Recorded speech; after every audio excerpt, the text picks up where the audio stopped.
So we're going to just listen to this, think about the meaning, analyze it,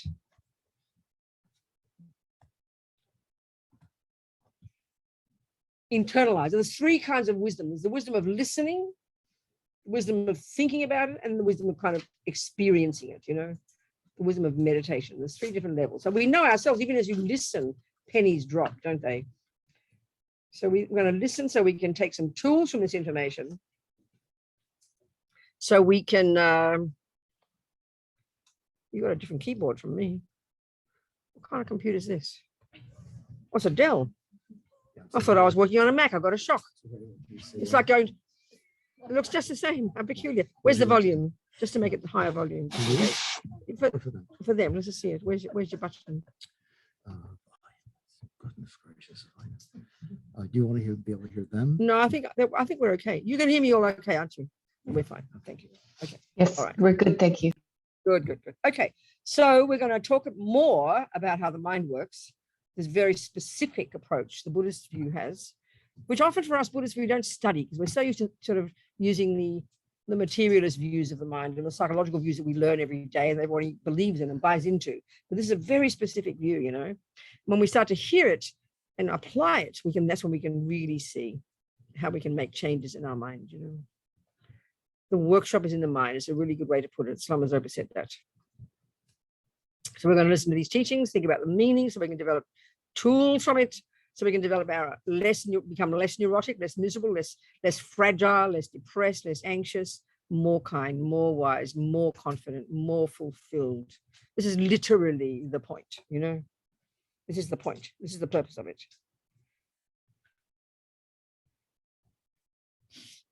That's why we listen to these teachings. I'm not even going to sing the prayer. Just say the words. It's enough. Okay. Well, I mean, we on Saturday when we looked at Mahamudra, it's absolutely about the mind. And it's a more advanced practice, but it's based on this very clear model of the mind that actually has come from these Indian genius yogis and scholars 500 years before the Buddha, which is kind of astonishing to hear it. When we hear these words, in modern language, like we're talking here, to think that it's coming directly from the experience of these Indian yogis 3,000 years ago, that's quite a surprise to us. It really is. It's quite shocking, in fact, because I mean, like I say, and who knows, what do we know about India? What do we know about Asia? Not much, not in our culture. And even most Buddhists don't really know that much. I mean, including myself here, As His Holiness the Dalai Lama said, and I quote this all the time, was these amazing Indians more than 3,000 years ago. Please hear these words, who are the ones who began the investigation to the nature of self. And the thing is, when you study the mind in the monastic university system, and indeed here you might, one day you might study the text called Loudou, which is the text that's studied in the monasteries, that goes into great detail about the mind. Very specific, but it's extremely detailed, extremely fascinating, quite unlike anything we've heard in modern psychology or neuroscience for that matter, because Buddha's not dealing with the brain. This is the part we've got to hear and understand carefully. He's not arguing about a brain. People can know the brain, marvelous. That's not his expertise. And this is the part in Buddhism that's really quite unique to the Buddhist approach. I mean, if we're religious, and we tend to think we're religious, we've got a religious philosophy, we're Christian, if we're Muslim, if we're Jewish, then it assumes a creator, doesn't it? That's the usual meaning of you're a religious person equals believing in a creator. That's the default assumption, isn't it? So secondly, when you have those views, they usually talk about a thing. You've got a body, you have a mind, and you have a soul or a spirit, isn't it? That's not the way Buddha talks. He says we have a body and a mind, but the part that's radically different is his view of what the mind is that it's not physical. So whereas if you're a Christian, your soul is not physical. It's this thing that came from God, isn't it? There's no concept like that in Buddhism. And your mind, when we say mind, we equate it with the brain, not for the Buddha. Mind or consciousness, these words are used synonymously. And it's referring to your thoughts, intellect, for a start, feelings, emotions, all your neuroses, your psychosis, your misery, your craziness, your depression, your anxiety, your love, your compassion, your intelligence, your kindness, the entire, all the contents of your inner being, if you like, the grossest to the most subtle. That's your mind. That's your mind. That's the way the word is used in Buddhism, the mind. And it's used, as I said, it's also known as your consciousness. These words are used synonymously in different contexts, you know. It's like we discussed on Saturday. One, it's not physical. So of course, immediately we can't just believe that and swallow it whole. It's quite a shocking thing to hear if we've come from the, you know, from the modern world. It's a shocking thing to hear. And it's also shocking if you've come from being a Christian or something, or a Muslim, because you don't talk like that. But that's what Buddha's dealing with. His job is to know the mind. His expertise is the mind. And what's initially shocking to hear, the more we understand Buddhism, the more it makes sense to us, is that everything, for the Buddha, universes literally are created over eons by minds. There's no view of an external creator. There's no view like that. This is where the business of karma comes in. So it's in many ways a radically different view. Of course, Buddha's not asking us to believe it. That's not his job. He doesn't want us to believe a single word he's saying. He says, listen to what I'm saying, think about the meaning. And then, you know, you decide, at some point, you decide if you're going to take it on board. You're the boss here, not Buddha. That's extremely important to remember. Because we think of religion as something you're supposed to swallow and believe. That's not the Buddhist approach. So it's hard. I mean, as His Holiness the Dalai Lama said, you know, there's extensive knowledge about the mind. As I'm saying, you learn it extensively in great depth in the literature over the centuries. Both what they call the epistemological model of the mind, which is the actual way the mind functions, sensory, mental. It's quite detailed and quite fascinating. And then you have the psychological model, which is the contents, which is what we're going to discuss, the workshops in the mind. It's extensive, you know. But as His Holiness said, it's easy to discuss all that, but to actually have a direct experience of your mind, if it is actually something that is not physical, that's quite difficult. That's what Mahamudra is about. And that's what you begin to get when you get you accomplish this skill called single-pointed concentration. Samadhi in Sanskrit, a state of subtle mind that we don't even posit as existing in the materialist philosophical views or neuroscientific views. And the knowledge about the mind, this intimate, intricate knowledge about the workings of the mind, have come from those who have accomplished this brilliant psychological skill invented by these Indians well before the Buddha. So it's actually very fascinating. So I think we mentioned on Saturday, and it's very helpful, I'll say this again, it's very helpful. You know, this is the epistemological model. It's very simple. And it's a really, it's a very telling. It gives us understanding this, gives us a real insight into the way we misconceive the world, which is what Buddha is telling us, which initially sounds rather abstract. What do you mean I'm misconceiving the world, you know? So we have sensory consciousness and we have mental consciousness.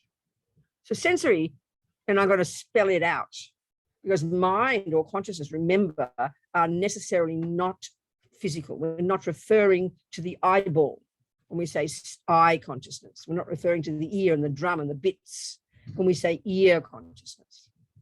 So spelling it out, eye consciousness is that part of your mind which is not physical, that functions independent upon a decent eyeball, the eyelid open, the nerves all working, the lights on, all the conditions coming together so that you can have a cognition.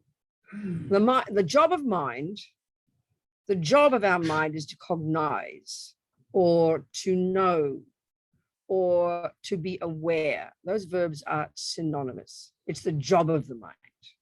So we could ask the question, it's very obvious. Well, that's interesting. Cognize what, Buddha? Well, Buddha will say to you, well, honey, I want you to cognize that which is true, reality, because right now you're living in la la land. This is essentially what Buddha's saying.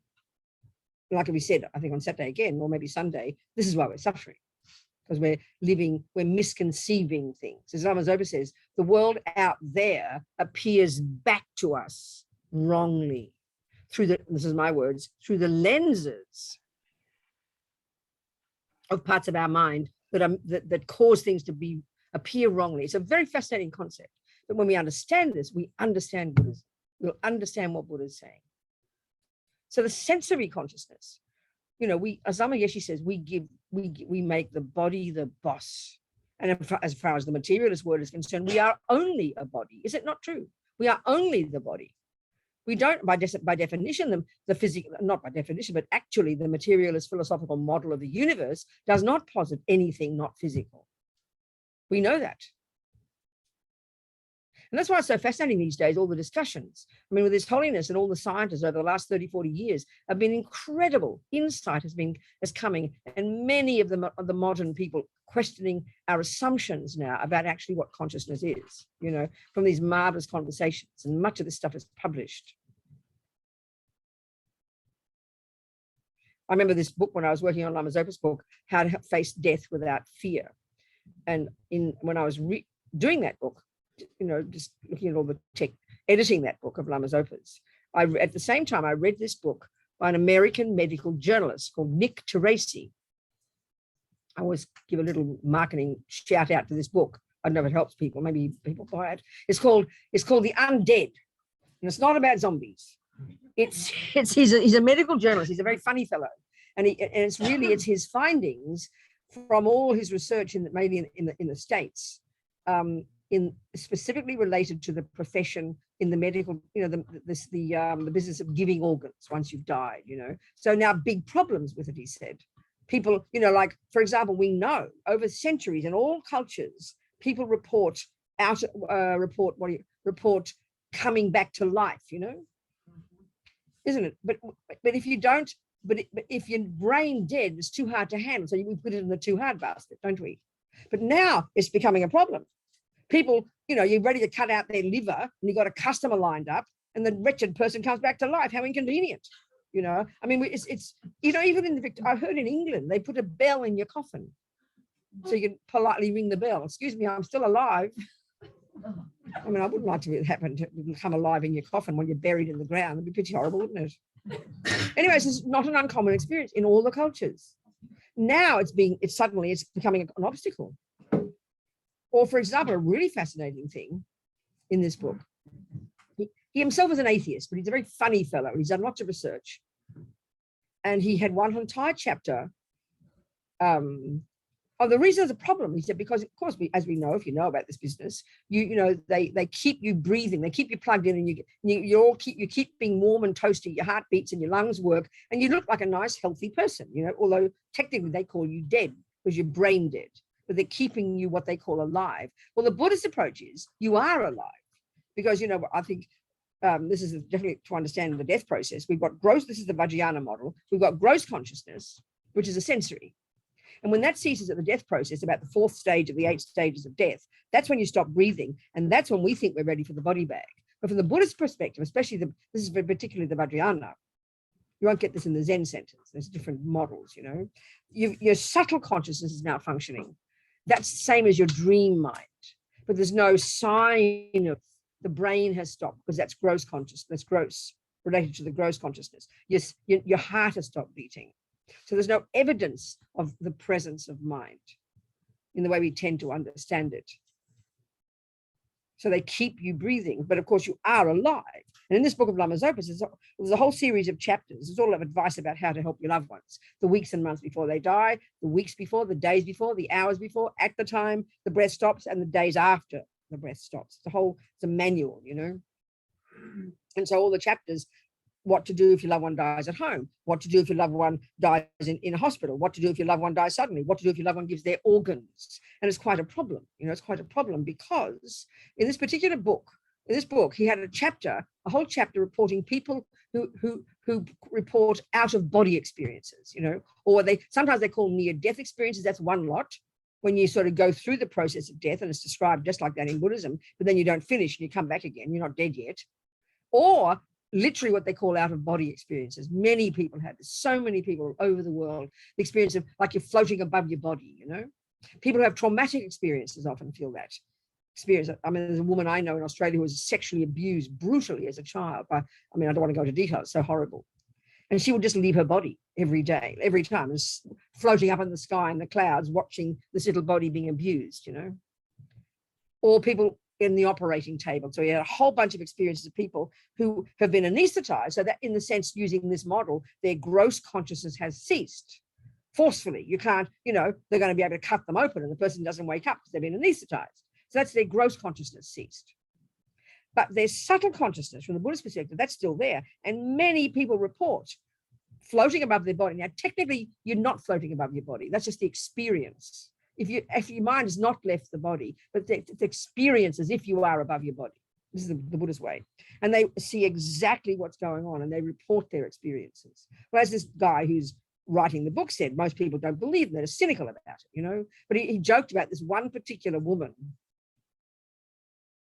who had to have such a radical procedure that they had to sort of drain all her liquids. And from their point of view, she could not possibly have any atom of consciousness. But he joked and said she reported the most vivid out-of-body experience. So you just can't explain it. So this is marvelous that people are, it seems to me, being forced to change our assumptions. You understand what I'm saying? It's great. It's fantastic. And so there's one doctor who's in this field, as he said, from his own experience, I can now say with certainty that consciousness is not a function of the brain. I don't know what it is, but that I can say. So I think this is marvelous. People are questioning, you know, it's fantastic. Anyway, this particular chapter, one particular experience, this is very interesting now. Because when I asked, I was editing the book, so I had questions for Rimate. So it was about what's the, you know, what about, is it okay to give your organs if you know, what is the problem? Are there any problems? Well, because you see, the Buddhist approach is when you stop breathing, the ideal scenario is you leave the person untouched for 3 days, because the experience is that it can take up to 3 days for the subtle consciousness to leave the body. So the best is, and it's in the book, there's all these practices you can do. You treat the place almost like a shrine room. You have people doing prayers in there, you know. And I mean, I did that even as a Catholic. We did that with my grandmother when she died at home. The priest came, the nuns came, they all sat around saying the rosary, you know, for a couple of days. They left her. So it's not an uncommon experience. So this particular experience, so that's the Buddhist approach. You leave until there are very specific signs that show the mind has left the body. You can tell, you know, the subtle mind. So the thing is, and the subtle mind is the same as the dream mind, the same as the mind on the operating table that seems to be experiencing what's going on. I mean, I remember very vividly in a retreat I did when I first became a nun. This is a long retreat, 3 months retreat. I mean, I'm not saying I'm a good meditator, but if you try every day, 12 hours a day for 3 months, something's got to happen, you know. So your mind gets either kind of, you know, it's quite an interesting experience. But I remember vividly, it was in India in the rainy season, and traditionally in the rainy season, you know, you have a little nap after lunch. So we'd have our nap after lunch. And I remember for about a week or two, I had these crystal clear dreams. I think people call them, what do they call? Lucid dreaming. It's as if you're awake, you know, so vivid. And I could hear every word that's being said around in the kitchen and around the building, but I was asleep. So that's your subtle mind. Common experience among people. I didn't see anything, but I could hear vividly. Do you understand? And this is also interesting how help your animals die and people in a coma. They can't hear you, but if you play mantras, there's so many experiences of people being aware in the coma. I remember one Italian mother who wouldn't let them pull the plug on her boy who was in a coma for 25 years. He came out of his coma and he said he was conscious the whole time. So there's very interesting experiences, you know. Anyway, in this interesting experience, there's one woman who was giving her organs. How kind. I mean, Lama Zopa praises it as an incredible practice. So compassionate, you know. So compassionate to want to give your organs after you've died. So special. But he's talking about the problems that could come if they take your. Now, this is exactly the experience. And I told him about this experience. There's one woman who was giving her organs, and there she is on the operating table. And of course, they think she's dead because there's no sign of life, but her subtle mind is there, according to the Buddhist view. And what happened is the nurse monitoring her heartbeat said the moment they got the circular saw ready to cut her open, right? Her heart suddenly went from 100 to 200 beats a minute. And he joked and said, I wonder what a dead person has to be anxious about. So that would indicate from the Buddhist perspective that she's having one of those experiences of seeing what's going on. Do you understand what I'm saying? Because her subtle mind is still there. So of course she'd be freaking out. She still knows that she's Mary.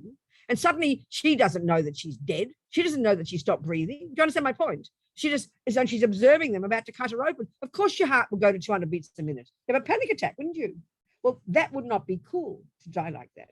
Because when the mind, once you see at the time, I'm saying all this experience, I'm saying all this just to indicate, well, I don't know why I started this now, but I think it's to show the different understanding of mind. It's very interesting, that's all. And how it's more and more in the West now, that's all. It's very great.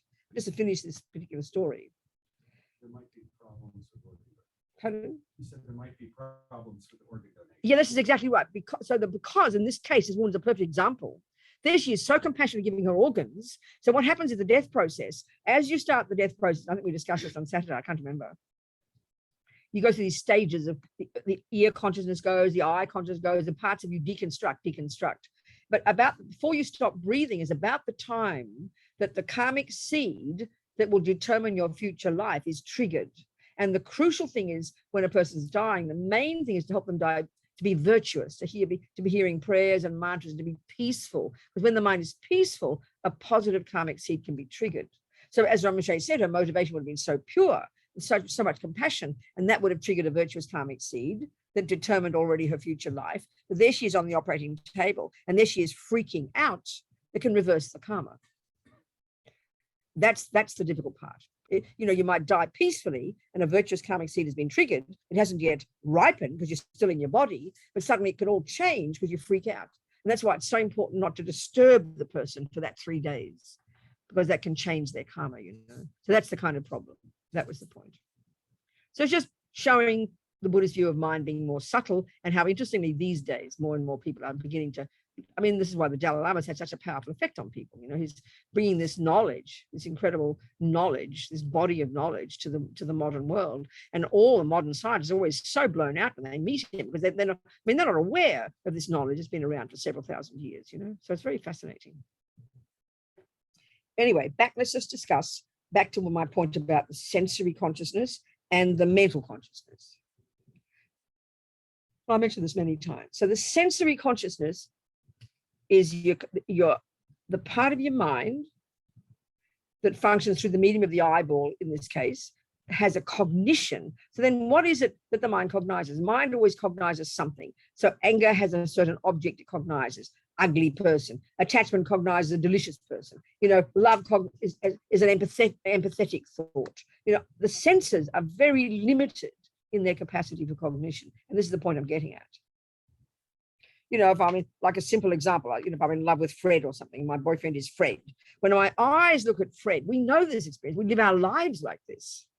I look at Fred and I will tell you later, he is so divine. Fred is so handsome. We'll say that.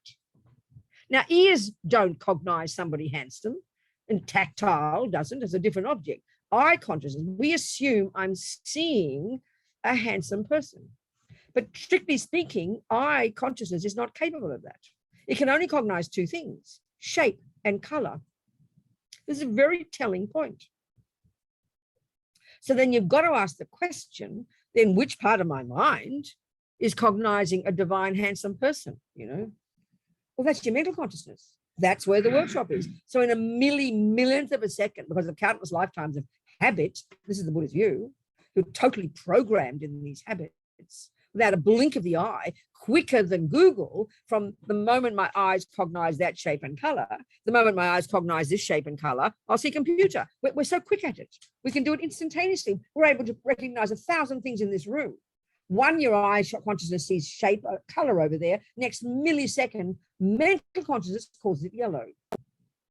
Eye consciousness sees shape and color. Instantaneously, mental consciousness, because you're familiar with this Fred now, and then you say handsome, divine. In other words, we assume we're seeing a handsome person. Strictly speaking, you're not. It's your mind. Now, we all know it's the mental consciousness, because when he's cheated on me and my eyes lay on that shape and color again, now how does he appear to me? Disgusting. We know this. So our senses really have very limited power, but we give them massive power. So in this very obvious way, we run around the world misconceiving things. It's so clear, really. And we all know, I mean, we say beauty is in the eye of the beholder. It's so profound. You know, I'm in love with Fred, but it's Margaret's ex-boyfriend. She can't stand the sight of Fred. I mean, you understand, we sort of so know this, it's like a joke. Or even forget Fred, the chocolate cake after the third piece, how does it look to you?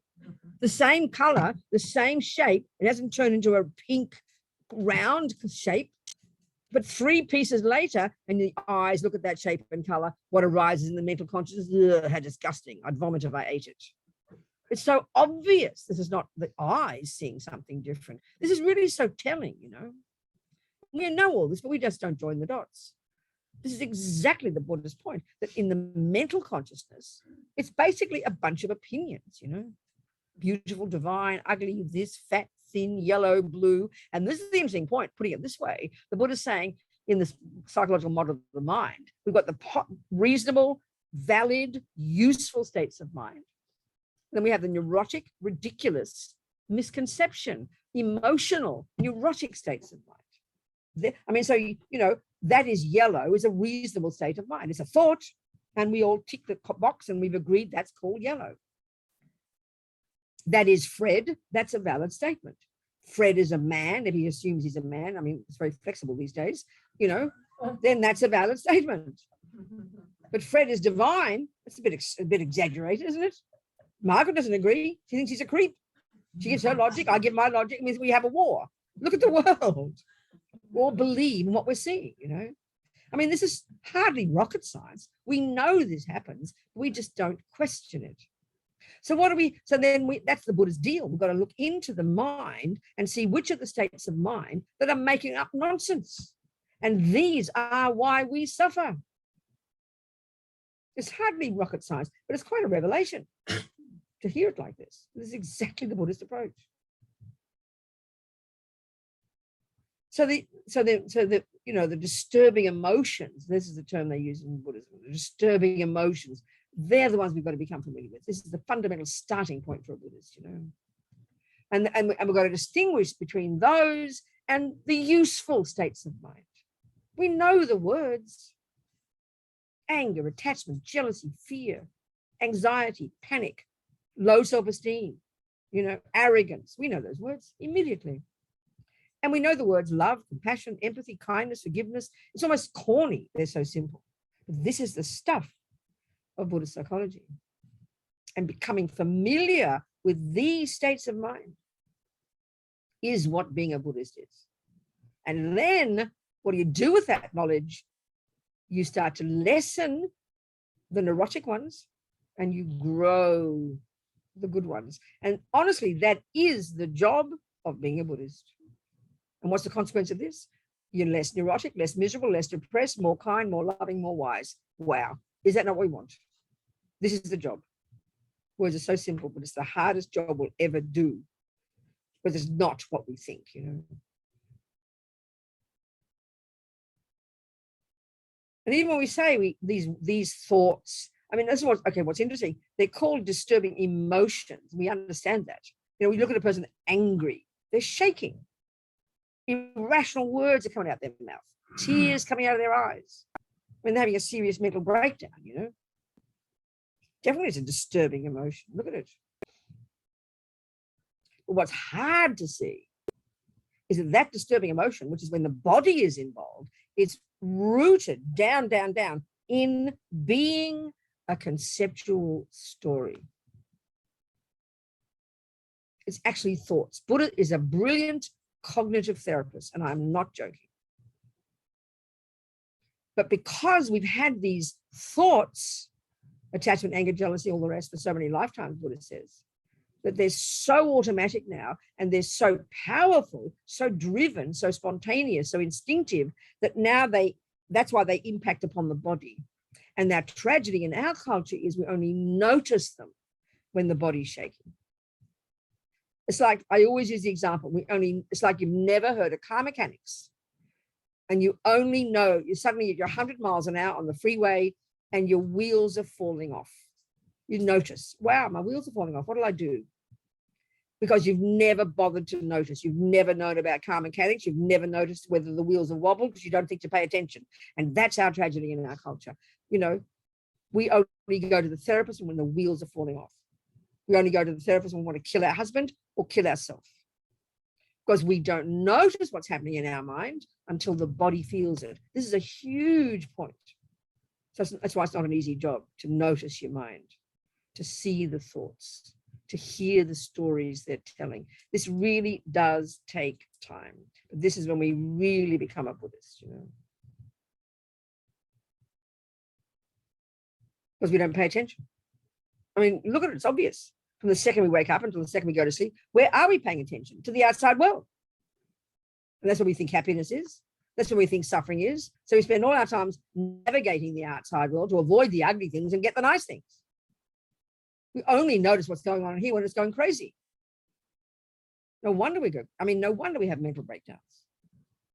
So if we can begin to use this approach, and that's why I do a bit of practice every day, using some focus, starting to focus your mind, watch your breath for 5 minutes, and have this wish, this thought, this intention throughout the day to begin to notice what the hell is happening in here before it vomits out the mouth, for example.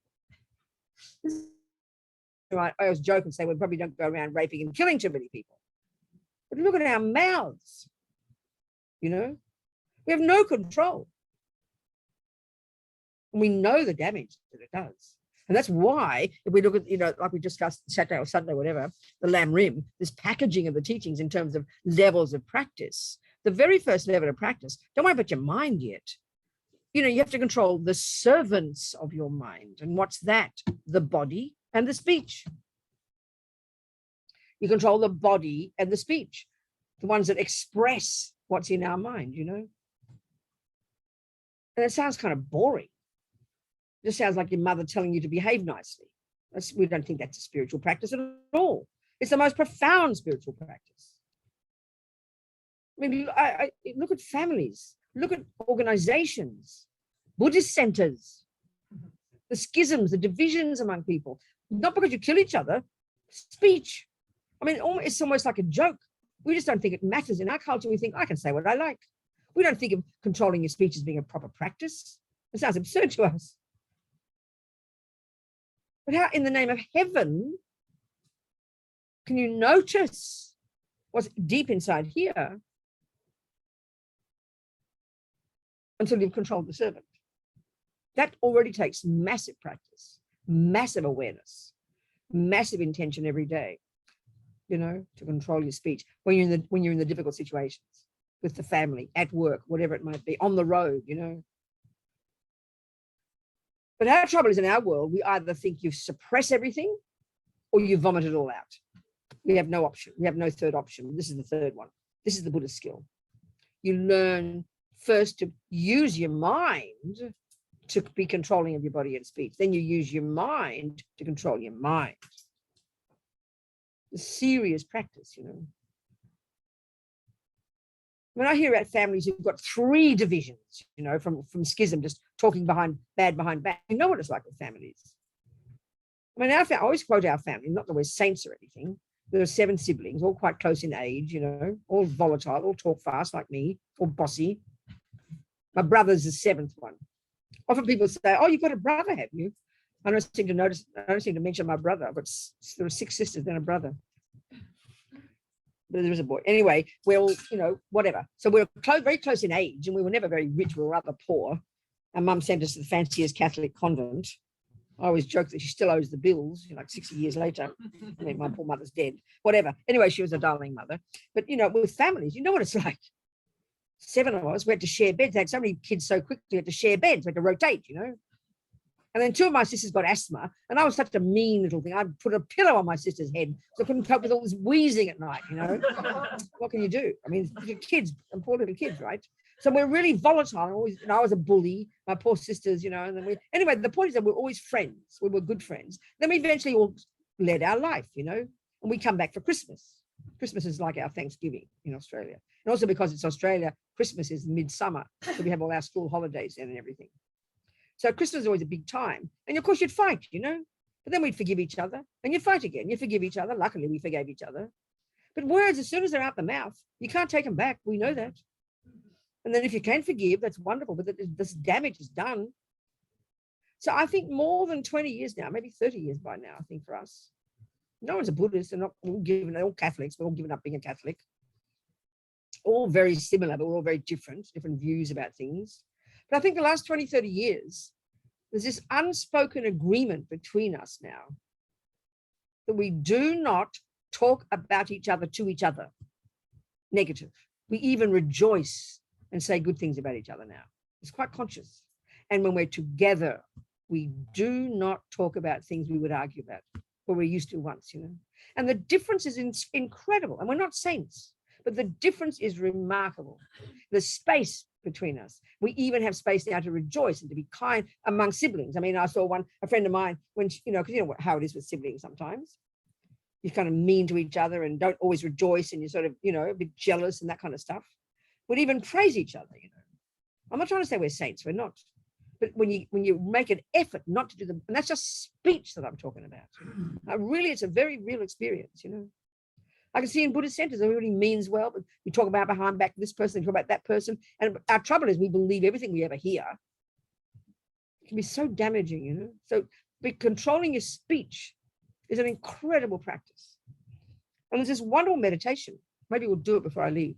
I love doing it, called blessing the speech. It sounds so cute to bless your speech, you know, by saying certain mantras and things. Anyway, that's before you begin to work on your mind.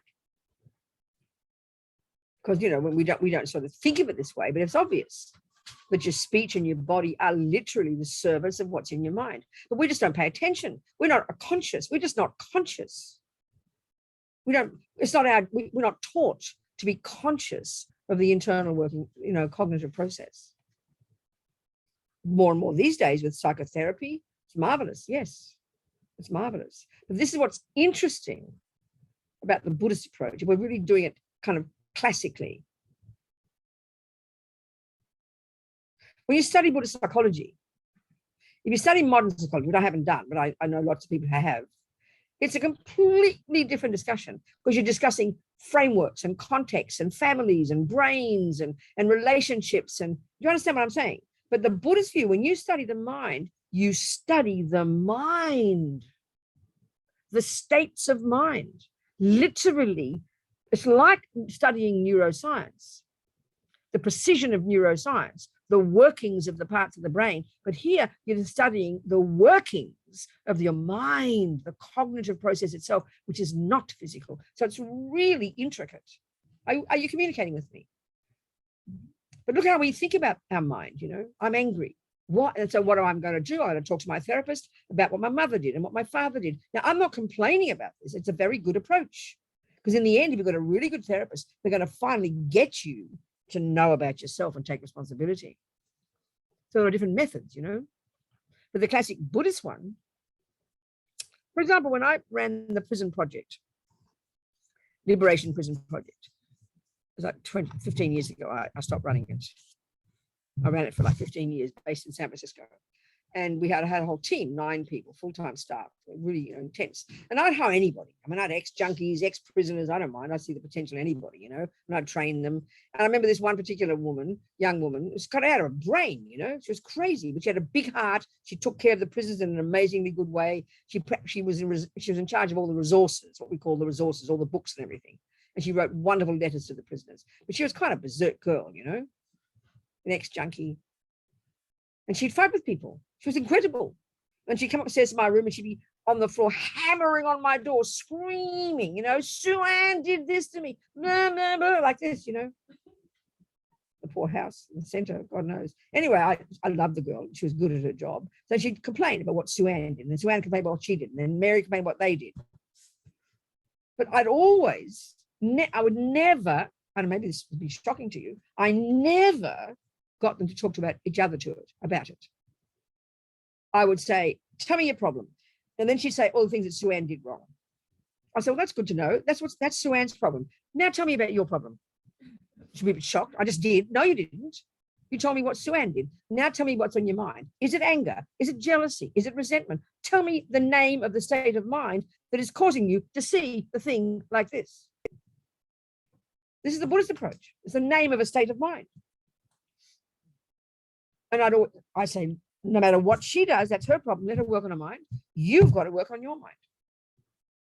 Then you would never need to have arguments. I mean, if you did this job really well, you would not have to endlessly, we call it sharing, don't we? Well, we call it sharing. It sounds so wonderful when you're sharing with your husband. You did this, and I'm just sharing what I feel. You did this, and you did that, and you did this. And no, he's supposed to listen while you're dumping all your rubbish on him. Then he has to dump his rubbish on you. I mean, no wonder we fight, you know. Are we communicating here? It's called sharing. Oh. Are we communicating or not? Yes. What's going on? Just go check the battery. What battery? The Oh. laptop. I don't want. the I don't want computer. you to cut Is off it all on right? our precious We're doing fellow okay. attendees. Yeah, I think.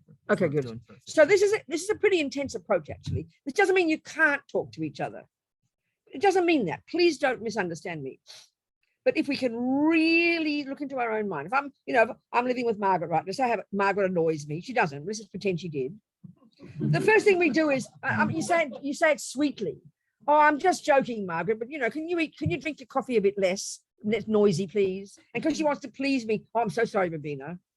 And it sounds so nice, doesn't it? Well, excuse me. It's called anger. It's called annoyance in my mind. Margaret's allowed to slurp her coffee. I mean, you understand? This is I'm not talking about seeing the world as a horrible place. I'm not talking about the wars and everything. I'm just talking simple things. But we always have to tell the other person, don't do that, you're annoying me. I'm allowed to tell you. We say, oh, you make me feel this way. I think it's very tricky how we do this. Are we communicating or not? I think it's really tricky and wicked. If I can really work on my mind, that moment before I want to kill Margaret, which is what happens, we don't look at it until you want to kill her. But if I catch it, it's annoyance. It's called annoyance. And annoyance is a polite word for mild anger because it's aversion. Anger is the response when attachment doesn't get what it wants. So my attachment wants Margaret to stop slurping. My attachment wants her to not slurp her coffee, wants to be a nice sound. Attachment only wants nice things. And I'm talking the baby events, So if I can catch it, that's called aversion, Robina. Give it a break. She's allowed to slurp her coffee. Interpret it differently. Call it something different. Then I don't have to say a word. I mean, this sounds so almost absurd to us because we wait until you're so angry and you build it up and then I badmouth it to her sister. Oh, that Margaret, she slurps her coffee. And Anne says, I know what you mean. I mean, you understand? It all seems so harmless, but it's very wicked, because we don't know how to handle our own little minds. And I'm talking the simplest example. I mean, that's why I just find it too difficult to think how people can live in the same bed in the same house as each other. I think you're very brave, frankly. I mean, are we communicating? I always say this, and I'm not trying to, it's not against men at all. 40% of all women on the planet who get murdered, you know who murders them, don't you? The bloke in the same bed. And this is not against men or women. It's showing the intensity of ordinary human beings having ordinary attachment, ordinary anger, ordinary depression, but not knowing how to handle it. And you're in this fire every day, living with another person just like you, and you have no tools. I mean, it's too much to bear for ordinary human beings, And then we blame them, then we all go crazy. I mean, look at the suffering among just relationships and people and children and parents. It's called attachment and anger and jealousy and resentment. We call it poverty and things like that. Are we communicating? So this is very shocking in a way.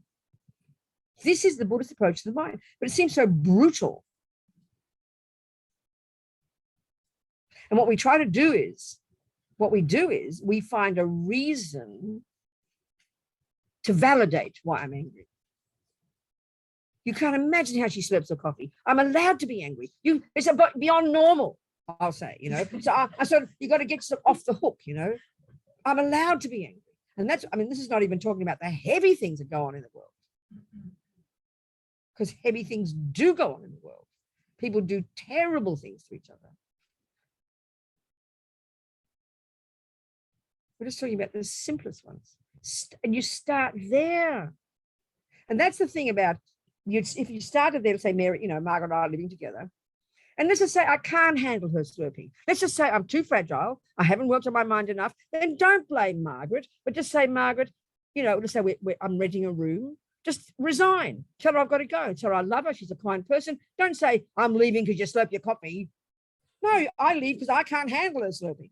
So then if you know you can't handle it, don't wait till I kill Margaret before I leave. I swear to you, if all those 40% of those women did that, there'd be 40% more women on the planet. But we don't have enough common sense, people, to notice our minds because we blame the outside. And we're either too victimized and too scared or just too angry. Because we don't have awareness of our minds. We don't know what the hell is going on between our ears, This is our big tragedy. Until you want to kill somebody or yourself. So awareness of what's going on in your mind is the most astonishing skill, I tell you. Buddha didn't make this up. He's not a creator. He doesn't own copyright on this. He's just good at it, that's all. I'd put it that way. Do you understand? He's an expert at it. Are we communicating, people? Any questions? Any questions on Zoom? Any questions on Zoom at all? Yes. We do, yes. Hello, we do. Luke. Talk to me. Come on then, talk. It's not mine. It's on the chat. I don't know if John can read it or Okay, somebody somebody else. read it. Go on. Who's John? John, are you there? Huh? Who's Oh. John? Luke, Lou. Who's got it? Read it, sweetheart. Read it. Somebody read it. Oh, Hi, can you hear me? I can. Okay, great. This is John, and I have 3 questions for you, Precious. Good. And it's about the mind, right? So That's the a plan. lot of yeah. So from what I heard from your teachings and other teachings, the mind is the immaterial part of us. So my That's how question Buddhists is would say. right. So, but also in the Vajrayana teachings, they talk about the luminous nature of the mind, or that the mind is luminous. Oh, it's just a And way my- that it's not just even in Tantra. It's one of the ways you can define the mind. The definition of the mind, there's 2 parts to the definition. The first part is it is clear, which it means it's not physical. Another way of saying it is it's luminous. It's kind of like it's really just referring to it's not being physical. That's all. That's the first part Okay. of the definition. Okay, yeah, because I was a little confused because luminous has this quality of light, and if mind is immaterial, how could it be? No, I understand light? that. It just means not, it really just refers to not. They use these lovely words, as you know, in the literature, the poetic yogis and everything, but it's just referring to it's not physicality, it's non-physicality. Beautiful. Thank you so much. And then, All right. and then another thing, and I think you've already answered it, but I just want to make sure because it seems like very important. Good. When we speak of clarity, for example, like the clarity aspect of the mind, or Yeah. union of clarity and emptiness. Can you Yeah. elaborate, explain the concept clarity. of clarity? Well, that sounds a bit Nyingmapa to me. Is that a Nyingmapa statement? I'm not sure. It doesn't sound like a Lupa. It's Dzogchen. Oh, okay, Dzogchen. This is a friend of mine. He wanted Okay, me to good. ask you these. I said, "Yeah, Okay, zoom it good, out darling. yourself." So listen, John, the point is, even in the Tibetan traditions, they all use this terminology quite differently. The Sakyas, the Nyingmapas, the Gelugpas, and I'm a little Gelugpa. So, but in general, the way that Lama Yeshe in his Mahamudra book, which is the Kagyu Gelug equivalent of Dzogchen, it is the conventional nature of mind is said to be its clarity, which means its non-physicality. The ultimate nature of the mind is said to be its emptiness. So that's, I would suggest, you're referring to the ultimate and the conventional natures of the mind, John. Wow, thank you so much. You're amazing. Didn't take much. Good, John. I'm happy. So, Can I other squeeze questions? in one more? Absolutely, darling. Thank you so much. So once again, bliss and emptiness. Yeah. There's a concept of bliss and emptiness. How Yeah. are we? How is this bliss and emptiness different than how are we to understand bliss? Is it pleasure? I understand, darling. I understand, honey child. I understand. So listen, you're talking Tantra here. There's different levels of Buddhism, as you know. So in the Sutra teachings, we talk about the union of the two truths, which would be compassion and emptiness, or method and wisdom. Method and wisdom. That's a Sutra approach. So in Tantra, it is said to be the two truths, or it's the union of compassion and bliss. So why that's referred to as method is because in the tantric practices, the greatest yogis are able to, through the success in their subtle, concentrated minds and the various practices they do, and because the mind is like this naturally, they're able to access this extremely subtle, super blissful level of mind. This just, by the way, is the natural state of mind. When the mind is unencumbered by, this is ordinary talk now, not Vajrayana. When the mind is unencumbered by delusions, when we've achieved samadhi, the mind is naturally insanely blissful. I mean, Lama Yeshe used the word rapture, ecstasy. I mean, it sounds hysterical almost. It's not how we think about neuroscience, you know. So even when you just got samadhi, your mind is incredibly blissful. Well, the greatest tantric yogis, because they've given up the delusions, they're able to utilize the bliss, even more powerful bliss that's generated at their subtle mind, and combine that blissful concentration with emptiness. That blissful concentration meditates and realizes emptiness, and then they join together like water mixed with water. That's when you've got realizations. Do you understand? I do. Would you say bliss is the nature at that level? Bliss is referring to the mind. So the combination of the mind meditating on emptiness and realizing it, and when it's a real realization, that's the union of bliss and emptiness, and that's the experience of non-dual. That's the experience of non-dualism. That's when you've realized reality. Now, is this experience of bliss, is that reserved only for the yogis of the highest caliber? No, Would you say that we have glimpses of it ourselves? Well, you can get glimpses, of course, John. We can get glimpses of anything until you've practiced it. So, of course, we can get glimpses, and that's encouraging, you know. But I mean, even just this concentration meditation, this shamatha, as we know, that was invented by the Indians before Buddha. He took it with him when he diverged in his own direction. And just naturally, when you get concentration, your mind gets incredibly blissful. Lama Yeshe talks about this in Mahamudra. He says, you can't believe the level of joy and bliss of the mind just naturally, not even completely getting single-pointed concentration. This is not something that exists in our culture psychologically at all. It just sounds weird, you know? It's just the nature of your mind to the degree that it's unencumbered by delusions, and the nature of your mind, the degree to which it's more subtle, that you have bliss. The bliss they're talking about in Tantra is even more amazing, more powerful, more radiant, more marvelous. Wow. Thank you so much. Okay. Yeah, thank you so much. So keep practicing, John. Don't give up. I will. Okay. Good, And darling. you live a long life for us. Please, I'll please, do please my live a long best. life. It's a deal. I'll try. I've got my 78th birthday coming in December. I'll see if I can live that long. And I'll try to practice as well. Thank you so much. do that. You're wonderful. We're going to live Bye-bye. as long as His Holiness. We're going to be hanging around on his coattails. He said he's promised he'll live till 110. Yes. So we'll try and live that long. Thank you, Okay, who Mama. else has got questions? Thank you, John. Who else has got questions? Who else has got questions? Anybody? Yes. I got a question. Good, John. So when you were saying like act on speech, Yes. what if we have the urge, like that's the urge we have usually, right? What if I have like 3 seconds of thinking not to do it, Yeah. but the intent, like the thought was there? No, darling, I think it's like anything. The habit is so strong. We know that, isn't it? And that's because we haven't paid attention to what's in our mind before it comes out the mouth. We just haven't trained. So we just have to keep practicing.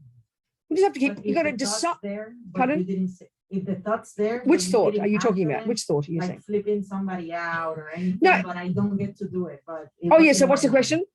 Like if that you had the thought. Yes. You didn't act on it. Yes, So it's a matter of evolution. like- absolutely. I mean, it's incredible to be able to not speak the words.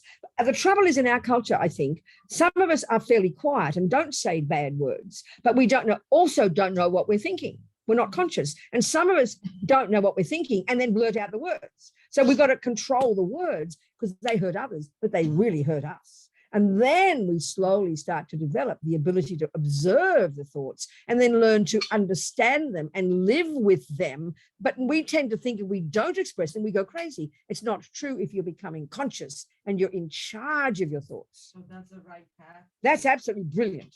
It's Staying in it and fantastic. keep going. Absolutely, darling. But we've got to make clear intentions every day, very clear. It won't just happen naturally. Absolutely. And you see, and that's the real skill if we're trying to be good Buddhists, that you don't just suppress the feelings. You are being your own therapist, as Mami Yoshi says. You're talking yourself through it. Just like you would, if a friend comes to you and they're having a problem, you talk through it with them. You're being your own friend. You've got your positive. I talk about my roommates. So we've got our crazy roommates that usually run the show. And we have the good roommates, but they often are hiding under the mattress in the wardrobe because they don't come out because they're so scared of all the baddies. So we've got to bring the good ones out. And they argue with the rubbish ones, calm them down. So patience talks to anger and do you understand what I'm saying? We've got to be really sincere in this way and be really our own friend and give ourselves a break. And it can be, but that's really what you're trying to do every day is practicing, becoming conscious, but proactively bringing up positive thoughts. They're not going to come naturally because the negative ones are shouting so loud. We've got to consciously have positive thoughts, say positive thoughts, argue with the rubbish ones. This is really day-to-day practice. It almost seems so silly and almost simple, but that's really what it is.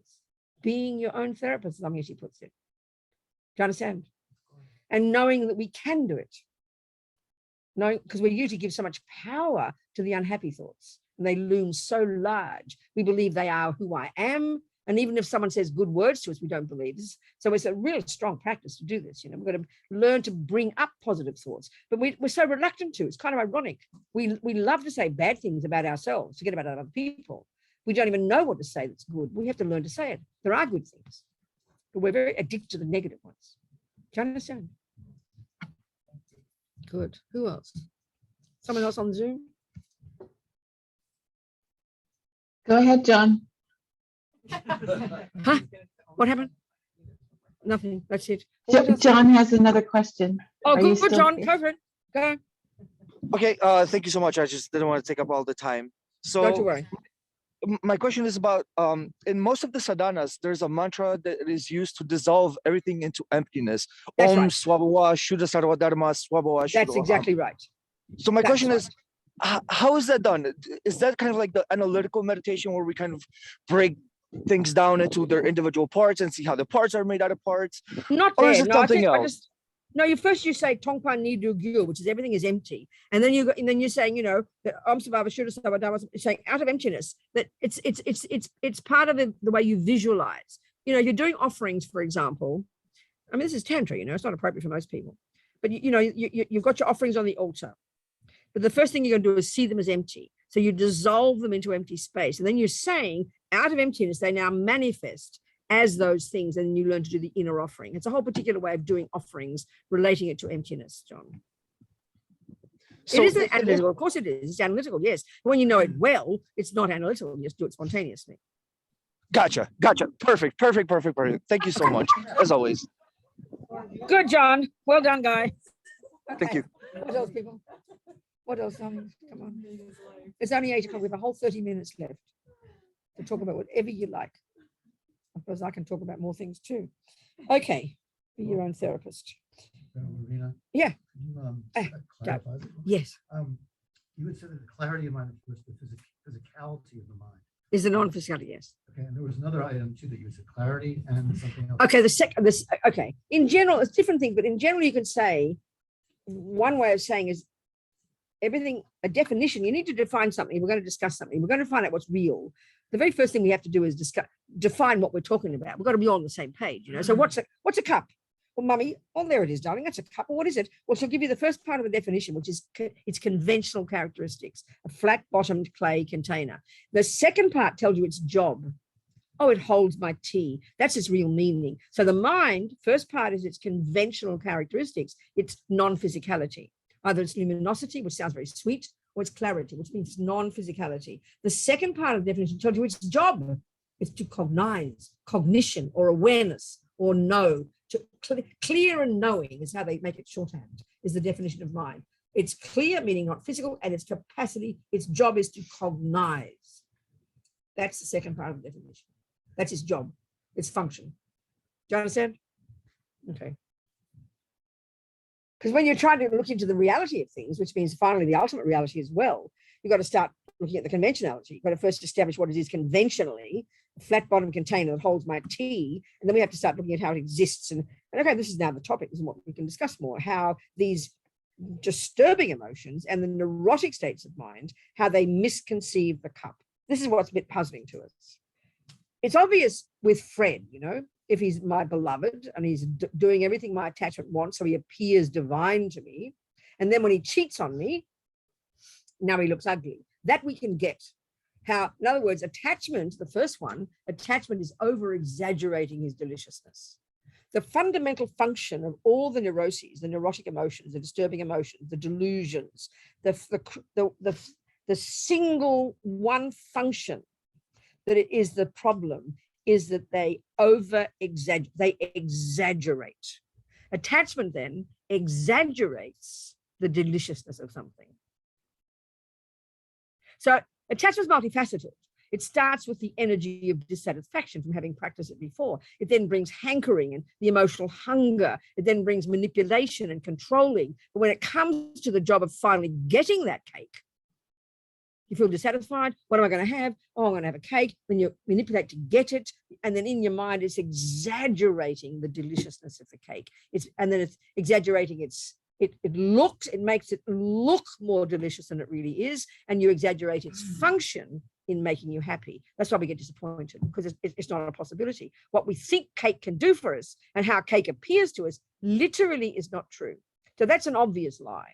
And then after 4 pieces, and you see the cake, half of it left on the plate, it now looks repulsive to us. We know that. It's like Fred after he's cheated on you.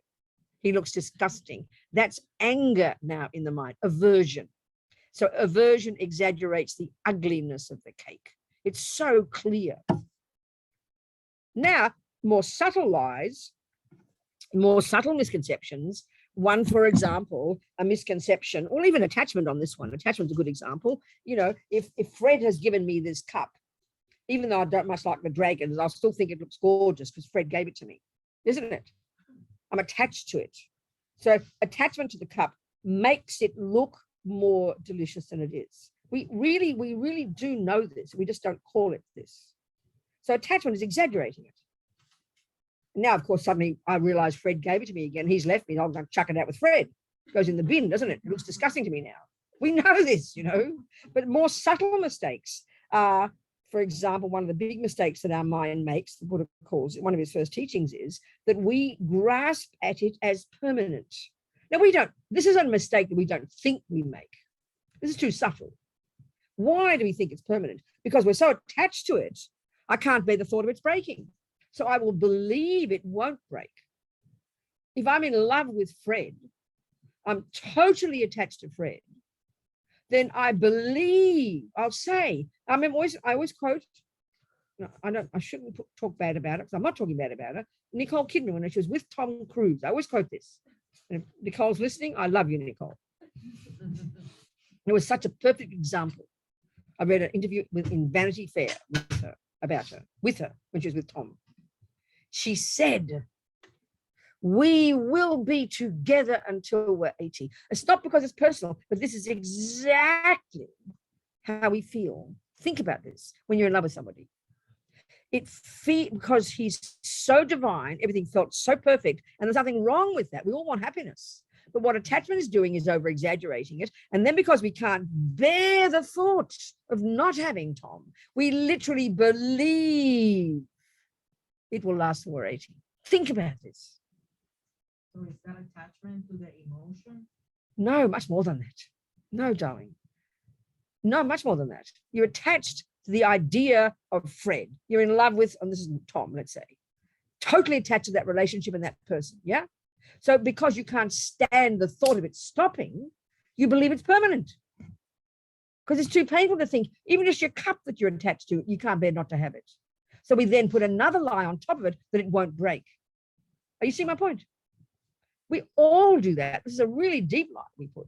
We can't stand the thought. That's why we cling to things. We grasp like vampires to things. That's why when Fred starts to show that he doesn't love me anymore, it is devastating. Because the attachment's underneath it. Attachment's the root of it. This is a big lie. We just assume the thing that you like. And this is why also, when everything's going divine, like with, say, with her or anybody in a relationship, and indeed, he did leave her. They weren't together until they're 80. So what happened? She crashed down to despair. That's what we do. And this is the tragedy about seeing things as permanent. This is why we kill ourselves. Because now you think this devastation is permanent. And now you can't see the light at the end of the tunnel. I mean, this is why when people get depressed, because the depression is just internalized aversion. Attachment's not getting what it wants. So you've collapsed and you can't see that it will ever end. We think that is permanent. That's why we kill ourselves. This is so tragic. That's grasping at things as unchanging, grasping at things as permanent. So when it's delicious, you can't bear the thought that it'll change. So you cling frantically. And when it's terrible, you can never believe it will change. We can see the suffering that comes from this. This is a lie our mind projects onto things. These are lies, Buddha says. They're not reality. Things change all the time. One of his first teachings is everything's impermanent. I mean, we know the words easy enough. This is a primordial lie. And we can see the relationship between them all, you know. Now, of course, the deepest lie is that it has an inherent nature. That's the one that just blows our mind. We can't understand it. What are you talking about, inherent nature? That's where emptiness comes in, you know. That's the hardest one to see at all. All the others lead us to it. By working on attachment, working on permanence, chipping away at these, this enables us to begin to understand how there's no inherent cup there. There's no cup from its own side, you know, there's not, that it has no intrinsic nature. That's the subtlest one. Layers and layers and layers of lies that our mind puts onto things. You know, that's literally what Buddha's saying. That's why he says, literally, we're not in touch with reality. He's meaning it quite literally. But because the lies are so pervasive, we can't identify it. We can't identify it. You know, we can't see it. Yeah. So that doesn't mean you can't love somebody or something or Exactly. a pet. That's right. Just without that. So this is the point. This is the point that's quite difficult for us because it's utterly, it's exactly the Buddhist approach. And it's very hard to hear this because it's not how we think. It is sort of how we think in our culture. We know in our relationships, we recognize what I'm saying when I say attachment. We can see how that causes us pain. So we know that's the problem. So when you've got your attachment to your husband and an expectation to the act a certain way, you can see that's a problem. That Buddha didn't invent this. We can really see we do it. That doesn't mean you chuck the baby out of the bathwater and give up your husband. No, you give up attachment and you end up with this love. And that's with our pets especially. I mean, we have massive attachment to our pets in this culture. Massive They do attachment. as well to us. Oh, that's all they know. They can't do anything else. Yeah. I'm always telling my pet, don't leave me. I know. I mean, animals, they can't access their virtue, unfortunately, you know, that's because they've got so much ignorance. Just keep more treats on hand.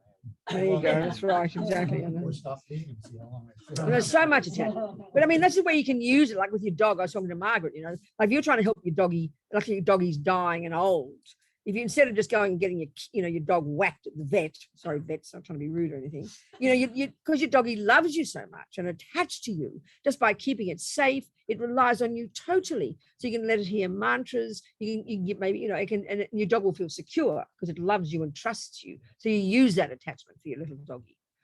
The same with your children, you know. I mean, our mothers have enormous attachment to their children. And this is the interesting point when we understand the difference between attachment and love. So I use this example. If you're not attached, some mothers are not attached to their children. And of course, they're seen as monsters in our culture. It's just due to karma. You get born to some person you don't like. you know, instead of this little angel that comes into your womb, like mothers think their children are divine. I mean, it must be very hard. And that's why, you know, if you don't have much attachment with somebody, it's very hard to love them. And that's why for us, we conflate love and attachment. Attachment is completely eye-based. The object appears divine to you. So of course it's easy to want them to be happy. Love is wanting someone to be happy. Love is wanting to take care of them. It's easy if you're attached to a baby. It's easy if you're attached to Fred or your dog. But if you're not attached to Fred or the dog or your baby, then when it cries and shits its nappies or shits its diapers, we call them nappies in Australia. So we don't call them napkins. We wipe our mouth with a serviette. You don't wipe your mouth with a nappy. A nappy is what you put on babies' bottoms, you know, in Australia. You know, we're very Americanized now, so we say probably other words. You know, never mind, whatever. But it's really interesting to see. It's very sobering that without attachment, it's incredibly hard to love somebody. That's why it's easy. If you're attached to somebody, it's easy to love them. Love is a wish they be happy. Love is the wish to take care of them and have affection for them. But we mix it with attachment. We can't see the difference. Do you understand? Yeah, but how do we separate it? Well, honey child, that's what Buddhist practice is all about. What do you think I'm talking about here?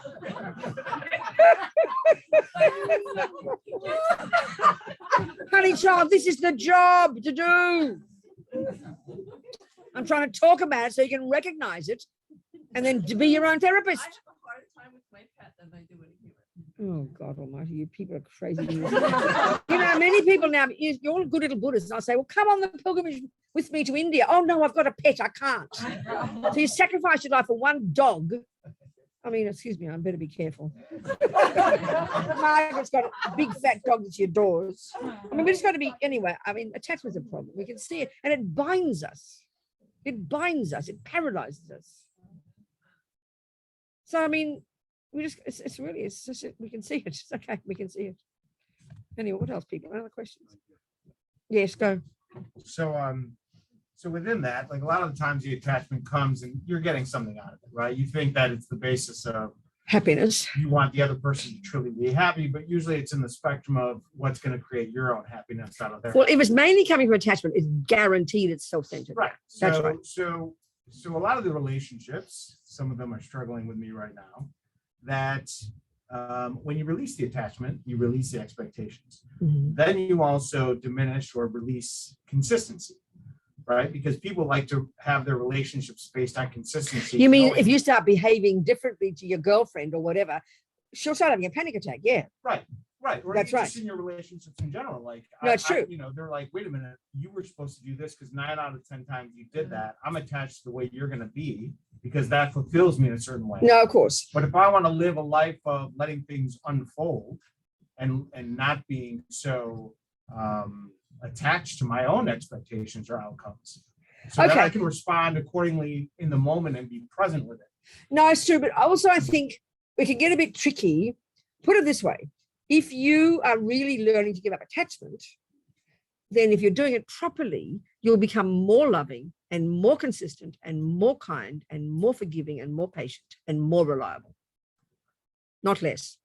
Right, but when they're not getting the fill that they want, But, that but- speeds but- it up. No, I know, but you got to give me I mean, I hear your words. Right. Then if you, so often what happens is if we think we're giving up attachment, we're giving up, we often end up giving up love as well. So that it's probably chucking the baby out the bathwater. Okay. Just look at it, it's quite subtle. Yeah. So if you and I have a relationship and we're all needy and scratching each other's back and all lovey-dovey and needy and revolting, Right. and then you start to change, I'll have a panic attack, definitely. But if you're really trying to be wise with it, I won't notice. Well, my love to the people around me is how can I support you in the journey that you're on? Well, that's right. That's called love. Right. Wanting them to But- be happy. But not looking at me saying, okay, well, dance and sing for me, Phil, because that's what makes me happy. No, of right? course 'Cause not. But I'm that's the where, monkey in the situation. no, it's true. But your No offense wisdom, to if you're giving it up in the beginning, it's a bit tricky. But if you're giving it up properly, attachment, Right. you'll find a way to be a friend to them. But in the end, it will be annoying because they won't be able to grab hold of you. Well, And that's why I literally had a friend write me a letter saying that I was doing everything wrong in my life because I was no longer talking to him as much as he wanted me to, or responding to him. as No, much I as understand. you Well, want. that's the problem because before you would do it Right, just that's out of his attachment. trigger. So I'm falling into a lot of other. So then people's what do you, triggers. so what do you just apologize sincerely and say, I'm gonna tell him I still love him? What have you said to him? We gave him a lecture. I said, if this isn't working, then you gotta, then don't be around me. I don't know No, what that's, else no, to that's do. not the way. That's too arrogant. I don't know what else to do. I don't Just know how to apologize, serve apologize and tell him you love him. him. Okay, And then let him, he has to learn to deal with it. right. Because we do, I mean, if I'm so needy of you to behave a certain way, and this is the point though, what's your name? Phil. Phil, listen, Phil, when I've got attachment for you, no matter what you do, it'll still never be enough anyway. Right. So it's like with, say, use your mum as an example. Mums especially who have such attachment for their children. Then one of the main pains of a mother is no matter what you do for her, it will never be enough because her attachment's a bottomless pit. Right. So if you start to be more clear and loving and wise, then you won't be so mean to her and you will love her, but you'll still leave and say, see you next week, mum. And she'll still suffer, but you've got to learn to accept that. But you don't say, oh, well, if you don't like it, go. Just apologize. It's the nicest thing to do. And then he has to find his space in this. Allow him the space to find it, but don't put it back on him like that. That can be very arrogant, I would suggest. Okay, I appreciate. Do you understand? Yeah, Just apologize. And then he has to learn to be accepted. Your mum has to, in other words, let's just say, pretend your mum. She has to, I love you, mum. I love you, mum. And oh, you don't love me enough. Oh, I do love you, really. You know, it's all right, mum. I do love you. Give her a big hug. See you next week. Bye. And she'll still cry. It's okay. That's the great response. If you love me, you would do this. But that's how naturally people do that. That is what That's they attachment love you, says. right, But you have to let the person be that way. Don't give them a lecture. Love them for who they are. Give them a big hug and then still go home. But that's what's tricky because we want mum to change. But I do love your mum. And then No, we I don't fight. want her to change. I just don't want her to have expectations of me or anybody. No, that's change. No, you got to Oh, I stop. got You got to stop.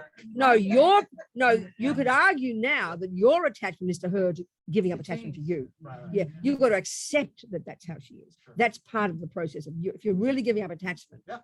you've got to give up expecting her to be any different whatsoever and let her be more clingy and more cry and tell her she's great and you love her anyway and still leave. Well, See you I'm next getting on week. the plane. Sure. This is the hardest one. Because in other words, attachment is so subtle. It's not really till you realize emptiness that it's gone. So it's way to go. There's levels and layers and layers and layers and layers. Absolutely. So we do what we can. What else, people? Venerable we're into- Robina, John Yeah. Giannetti has a question. Are you there, John? Okay, good. Go. Yeah, quick question. You mentioned the pilgrimage. I was wondering if you had any updates on the Loudou pilgrimage. Oh, And absolutely. That's the Loudou one is going. It's got dates, and you go to Loudou-Trek online. You'll see it, and you can register. Yes. It's going. Okay. Loudou-Trek. You look Good. it up. You'll see the website. It's all ready to go. October 3, we're doing it. October 4 or Oh. something. That's perfect. My birthday's October 2nd. So Well done. We'll all celebrate. I'll see you there. Good job. Yeah. Well, what else? I think we'll leave emptiness. We'll leave the subtlest lie till later. Real quick, you mentioned a book, The Undead. Yeah. Was that Nick the- Teresi, the fellow is. Nick Teresi. It's very wonderful, very hilarious. The saddest part for me was he interviewed every religion, but he never interviewed a Tibetan Buddhist. So he never got the Tibetan Buddhist view of things. It would have really been a great insight for him. But I keep thinking I'd write to him and give him a couple of books, but I never did. But it's a really wonderful book. It's very wonderful. He's a very funny fellow. Nick or Dick Teresi, I can't remember. The Undead. Teresi. Teresi. Okay, what else? Yes. Hi. Hello, sweetheart. Okay, so this is going backwards a Go, little bit, I go. guess. So when you were talking about like being in that like blissful original state of mind where you're like free of delusion. That's right. The Exactly. normal That's right. operations of your perceptions and Yep, interpreting yep, everything. Yep. Is that akin to or the same as the concept of what some people call like ego death? I have no idea what people mean by that, but I would doubt it very much. Okay. I mean, it might be a glimpse. What I'm talking about here is even, first of all, what I'm talking about is having accomplished the state of mind that's called single point of concentration, Okay. invented by these Indians 3,000 years ago, which is, I mean, to even any one of us in this room, if we want to go and get it, We need probably to give up sex, drugs, and rock and roll, give up all interest in any kind of sensory pleasures, be content with whatever food we've got, to have masses of practice up in our toolkit, and then go for several years to the mountains. So it's quite intense. It takes incredible amount of time and effort, an enormous spiritual practice already to even get to the point of even getting to want to get it, unless you're very fortunate. So then you learn to go completely beyond the conceptual, the sensory, and you go to this subtler level of mind that is super clear. We can't even conceptualize because it doesn't exist in any of our knowledge. And the mind, because it's even temporarily unencumbered by the delusions, naturally, utterly joyful, radiant, vast. It's an astonishing state of mind. That's a single point of concentration. Not realize emptiness yet, not talking about anything more advanced. It's an astonishing, extraordinary state of mind. Right. All the techniques for it are still there. Okay. And you don't just get it by accident. You can't possibly. So ego death is just some experience. Some people have experiences and don't know how to cope with it, don't know what it means, don't know what to do with it, don't know how to get it again. They lose it. It's just some kind of glimpse of something, must be from the past. But this is like it's purposeful. So Totally, utterly purposeful. Right. That doesn't just come like a magic, right. which is how we tend to think of spiritual experiences in the West. Like it suddenly pops up. Not like that. Not like that. Do you understand? Mm-hmm. Yeah. But the general point there, which is really encouraging, I think we all know it, is the Buddhist view is very clear. The extent to which our minds are caught up in anxiety, anger, depression, grasping at permanence, and all the rest, like we're talking, is the extent to which your mind's freaked out. It's so clear. It's like a joke. But we're so convinced we're freaked out because what Fred did, or because it's not my fault, or it's the food, or it's the weather. But we're simply freaked out because our minds are freaked out. The delusions are freaked out. And then we can see the extent to which you're less freaked out and more kind and more loving and more wise is the extent to which you're happy. It's almost so simple, it's embarrassing. Do you understand me? Yeah. That's it. So then you just go that to more subtle degrees, then the mind gets even more blissful. So this is the point that sounds hilarious to us. But when you've got some level of realizations in Buddhism, you are naturally joyful all the time. You can't not be. Which doesn't mean you're not, but because we're used to happiness coming with attachment, then we can't imagine a joyful mind that isn't kind of hyperventilating. But all the joy that's experienced is peaceful. So I'm always quote this. I interviewed years ago in Mandalay, I interviewed Venerable Rene, a Swiss monk. He's a meditator, been 45 years a meditator. About one of his first long retreats, getting single point of concentration. And he was there 2.5 years. And concentration technique is one that the Indians invented. That's the Buddhist technique, is described in terms of 9 stages of cultivation of this concentration, this subtle level. And he said he maybe touched upon the 5th of the 9 stages. And he said there was no question that the joy his mind experienced, which is utterly peaceful. When we say joy, even when you're slightly excited, your mind's berserk, you know? But the mind is utterly peaceful. And the joy, he said, was so superior to any joy he'd ever experienced through his senses. This is not existing in neuroscience, I promise. And it's not religion. Don't call it religion. It's psychology. It's the mind. The degree to which the mind is unencumbered by delusions, neuroses, fear, ego, dramas, is the degree to which the mind is joyful and peaceful. Joyful and peaceful. Do you understand? So it's encouraging. There are techniques for that, you know. But the trouble is we call it religion. We think it's mystical, which is so insulting, really. It's ridiculous. It's psychology. It's just brilliant, brilliant psychology, you know. So we have something to look forward to, don't we? Time to go home. John has another question. Yes, John, go for me. Sorry, John. Sorry, Anthony. Wait. Oh, is it really? Oh, okay, good. So, John, ask me a question. Thank you so much. Can you hear me? I can hear you. Okay, so a long time ago when I first took refuge, I began my study and meditations on emptiness. Good. And I noticed that these meditations on emptiness often brought me to this state of kind of like spontaneous compassion. I mean, literally to the point where tears would start flowing on my cheeks. And then I progressed into the, I guess, practice of Vajrayana the best I can, right? And I've noticed that when I was told to meditate that everything is the Yidam deity, the trees are the deity, the grass is the deity, it really brought me to the exact same state where, you know, And my question is basically like, is that the correct view? Is that the right insight where kind of like the Absolutely. Yida practice Absolutely. is a, No, of course, it would be, yes.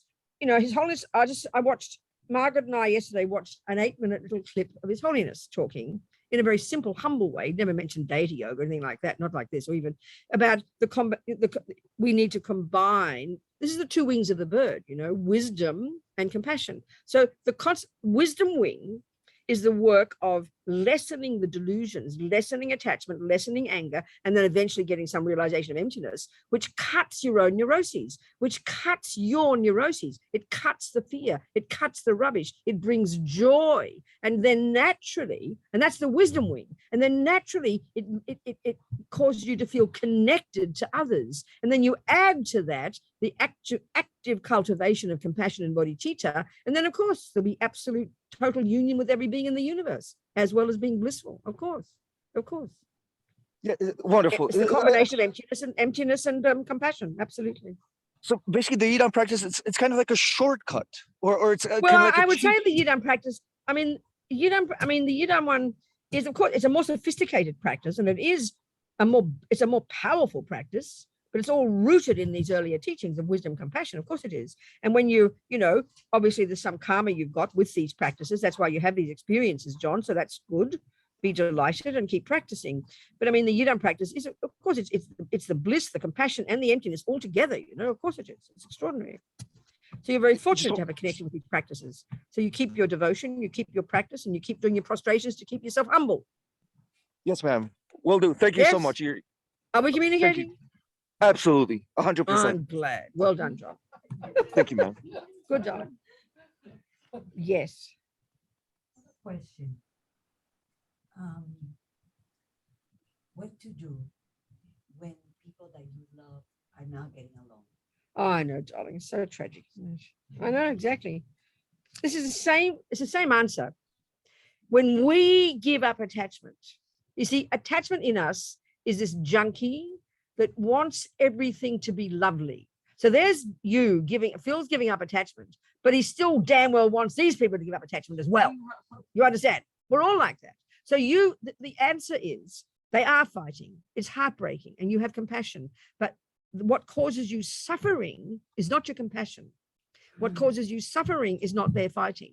What causes you suffering is your attachment, which is so deep in us, it's so automatic, that wants it to stop. That's what gives you pain.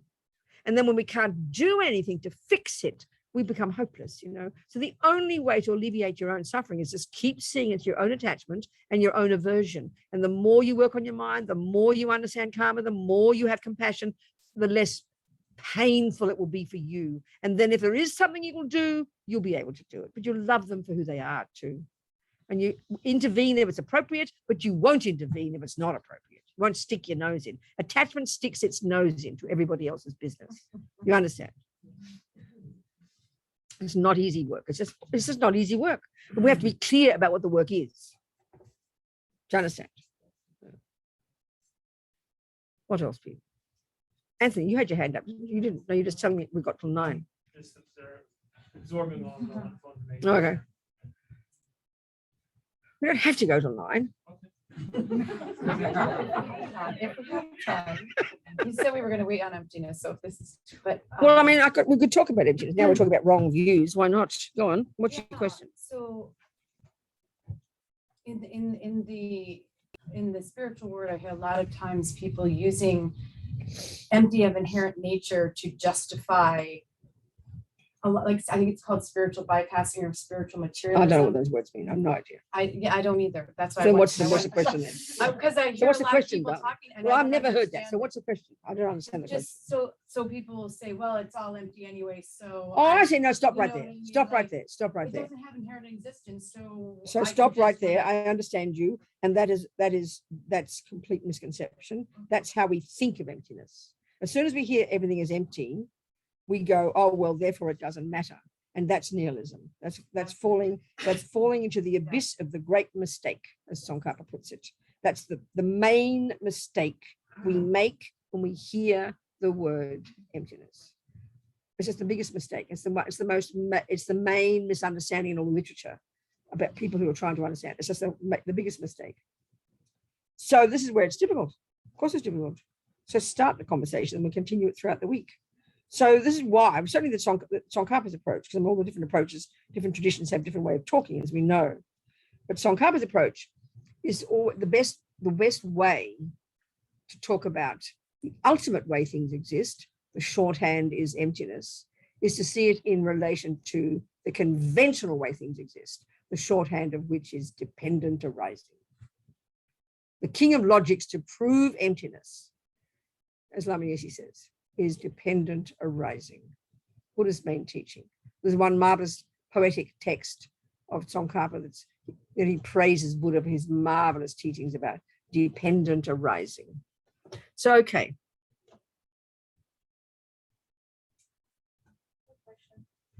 Huh?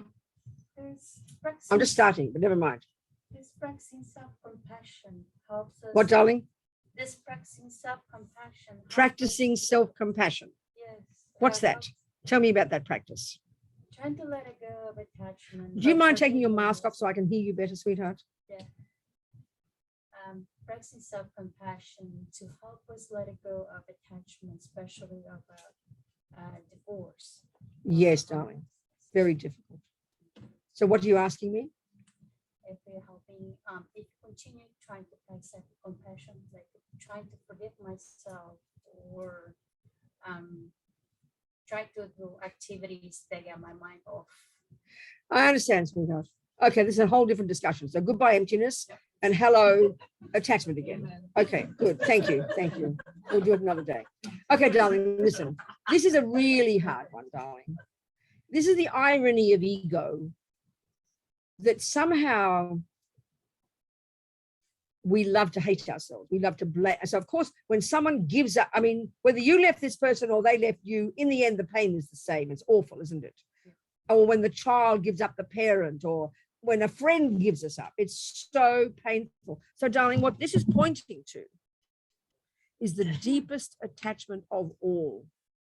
More than attachment for children, more than attachment to sex, drugs, rock and roll. It's attachment to being seen as a nice person. So when someone gives us up, it's like the worst pain of all, because the tragedy of this attachment, it's so deep in all of us. It's basically an assumption that on my own, I'm just not enough. So when someone loves me and praises me and comes to live with me and looks at me sweetly, that's unbelievably powerful. And when they give that up, it's like the worst pain in the world. So naturally, we assume, we blame ourselves. You think you failed. You think you did the wrong thing. But maybe you did nothing wrong at all. The pain is coming because we crave to be seen and heard and approved of by other people. And when we lose that one, it's the greatest pain. So part of the practice is we have to learn. I mean, there's a lovely saying in the West. We say it, we have to become our own person. Everybody who's been divorced, I mean, or the husband has died, let's say, the pain in the beginning is big, but if you're brave enough, you're going to find a whole new person in here. You're going to become a whole new person. You've got to learn to know she's there. All your qualities are there. Maybe you made mistakes. You learn from your mistakes. But the major one is we have to learn to know that who we are is not defined by what people think of us. That's our biggest pain. And most of us have no idea who we are until someone comes along and says, I love you. And then we think, wow, I must be a real person. They love me. And then we rely upon it. We're totally attached to that. And then when it goes, our heart breaks. So we have to learn to know everything we are is in here already.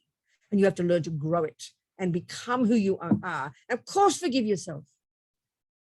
I mean, we've got to take responsibility for our mistakes, whatever mistakes you did, but don't exaggerate them.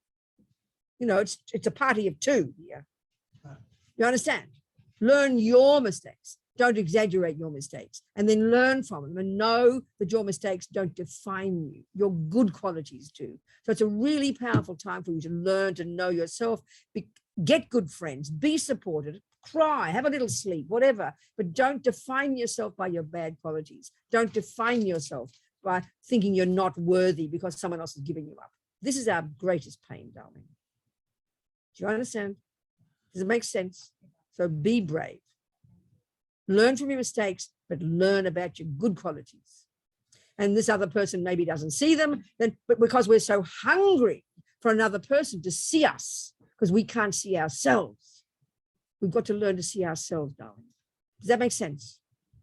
And then you'll have 27 friends who adore you.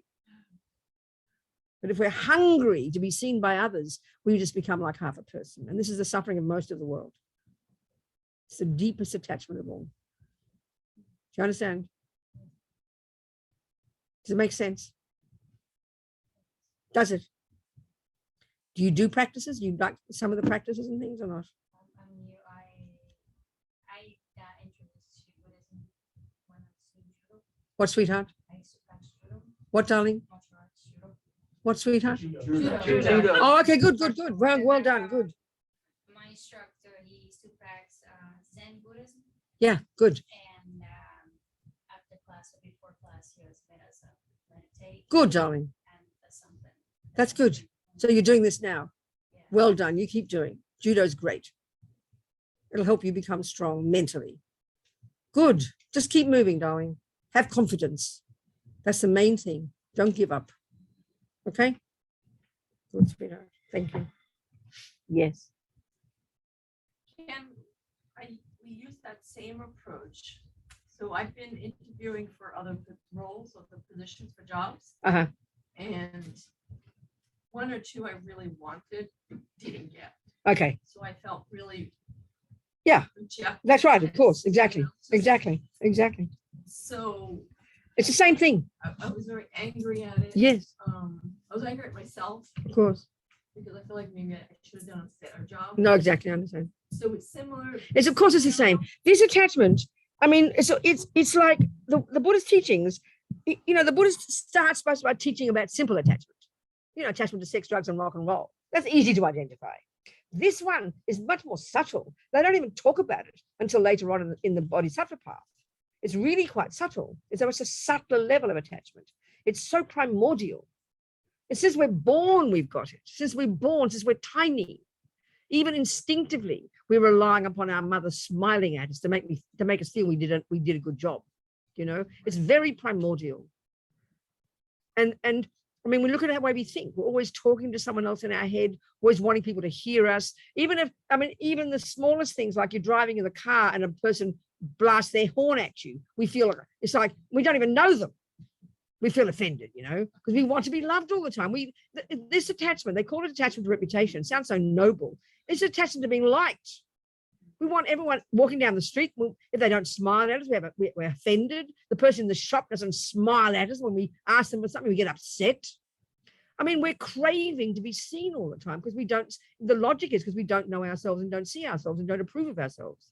And then, of course, if you live in a world where you're seen as shit every day, excuse me, that's where racism and brutal sexism or anything, or when you're seen as garbage every day, it's why we go mad, because we're all craving to be seen as a good person. So that's why we have to become our own person. It's very hard, but this is our job, you know. We live relying upon us, relying upon other people approving of us, making us feel we must be a good person. It's so fragile. What do you think loneliness is? Loneliness is you've got no one to tell your thoughts to. And therefore you think you're a useless person. But excuse me, why are my thoughts so hopeless? Why are my thoughts so have no value until someone else hears them? And why do they suddenly have value when you hear them? It's very weird, really, but we're all like this. It's really primordial, you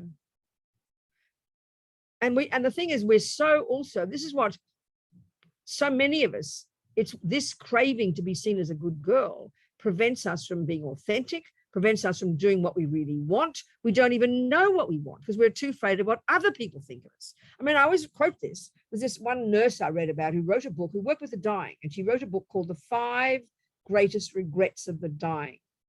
And the greatest regret was that I didn't follow my own heart, but I did what I thought was expected of me.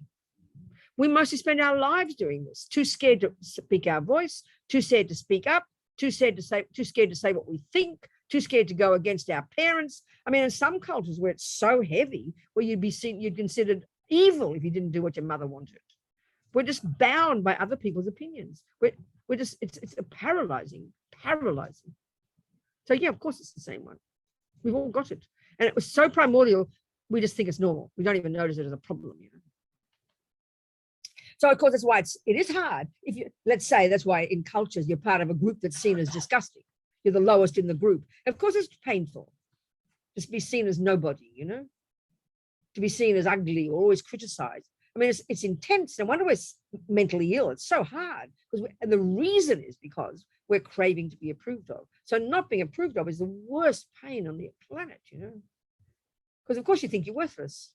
So if your parents beat you up every day, of course you're going to think you're worthless. But if this is what's interesting, and this is what's hard for us to think in the Western culture, if you come into this life, let's say quite a developed person spiritually, which means not much attachment to how you're seen, you wouldn't suffer so much if you're abused by others because you've got a sense of your own worth anyway, because you brought it with you. So we have to develop that sense of our own worth. And that's the only way to give up. That's for me, when I got very politically active, you know, over the years. I was a Catholic first, then I became a hippie. Then I went to London in the 60s and became a kind of radical lefty. Then I was involved in kind of like, at the time of the Black Panthers, for some reason, I knew the literary agent of George Jackson, one of the Soledad brothers. Anyone remembers all that? You remember that? In the big movement, and I'm not black, I'm white, obviously, but we ran a group in London called the Friends of Soledad. We had all these demonstrations and supporting all the Panthers in California and all the whatever. But it was a huge time for me. And then I became a feminist. Well, the thing was, I was a radical lefty and I was dealing with all the rich people. I was not a poor person, so that wasn't right. I'm white, I'm not black. But finally I became a feminist. And that was a huge time for me personally, because I'd suffered as a typical female. You know, you're defined in terms of your chest and your body and all this kind of usual stuff. So I learned to go against that, and I began to discover who I was in my own self. So then eventually I stopped suffering as a female. So we've got to do this in our own, we've got to be who we are in our own way in terms of our culture. So if you suffer in terms of being gay, put yourself together. If you suffer in terms of being black, you got to heal your own self as well as try and change the world. I had to heal myself as a female. You understand what I'm saying? Are we communicating? It's an important part to, it's political, but it's also personal, very personal. And I can see that with anybody who's been through the very strong political movements, black or female or anything. When you learn finally to become your own person, it doesn't touch you anymore. You're not touched by it. Do you understand? You become your own person. And that's what we're talking about. That's giving up attachment to reputation. It's very powerful. We all have to do it. We've all got it. We don't realize. Are we communicating, people? It's the deepest one of all, I tell you. So we define, we're therefore walking around constantly watching everybody to get the right response. So of course, if everybody sees you as ugly, of course you're going to be injured person. You'd be brutally injured, you know. We've got to go beyond that and discover who we are ourselves, know what we want. We're even too scared to say what we want. We're even too scared to say what we feel because we don't want to be criticized. We want to be a good girl, you know. So it's a very big one. It's a huge one. Which doesn't mean you go around being mean to people. We have to have the courage to know what I want and become who we are. Do you understand? That's what we have to learn, all of us.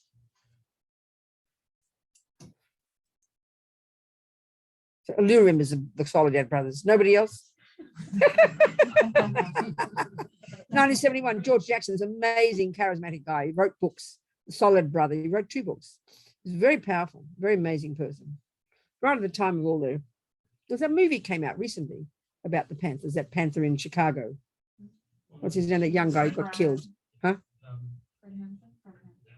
What? That's one. Yeah. At the same time, right at the same time. I mean, because Lou and I are old. We're both old. We have a question here at the Zoom. What? We have a question. Oh, good, very good. I forgot. Hello, Zoom. Yes. Tal. Okay, Tal, talk to me. Come on. Yeah, I have a question, Venerable. Thank you for the teachings. This process of self-discovery that you just described so compellingly. How do you reconcile that with the Buddhist practice of meditating on the lack of inherent existence in the self and the 4-point analysis? Like how? Absolutely, darling. It's which comes this first? Is where a lot of people have a broken sense of self, right? Exactly. I would say, yes, it's very clear. The only person who can learn to realize the emptiness of the self is a person who's got a healthy sense of self in a conventional sense. If you're broken conventionally, which means you're a victim, which means you're nobody, you're nothing, you're a creep. Emptiness is not for you, baby. We hear it wrongly. We hear it as nihilism. So it's almost like the Buddhist practice demands a healthy sense of conventional self first.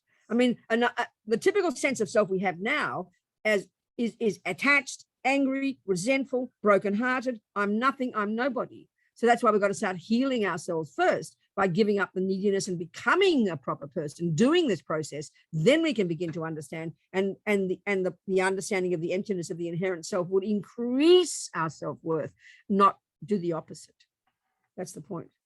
That's the whole point.